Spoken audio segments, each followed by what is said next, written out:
Hi, welcome to Midwest Magic Cleaning. My name is John C.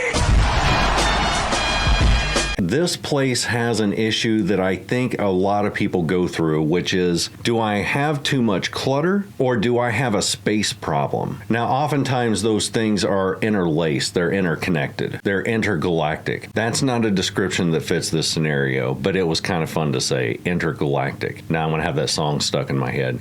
Anyway, they could in fact use a good round of decluttering. Like if we went crazy in here, we could get rid of 50% of the things they own and the house would be much more open. However, most of the stuff in here is actually useful and used. Now, the downside to this really common problem of is it clutter or is it a storage problem is that the solution in most cases boils down to one of two things. It's either one, get rid of a whole bunch of stuff that you own in order to fit it in your house, or two, buy a bigger house with more storage options. And in 99% of the cases, option one is going to fit most people. It's going to be looking around and saying, okay, I have way too many groceries. Let's not buy any more groceries until we eat at least half of the stuff that we have. Or we've got way too many toys in this house. Let's make it a project with the kids. Let's tell them we want to gift a whole bunch of other kids with cool stuff. Let's find out what you don't play with anymore and let's put it all in a box and we'll give it to the Goodwill or a local church or the local kid factory. I don't know where kids come from. Or it's just a case of recognizing when you're shopping for deals a little bit too much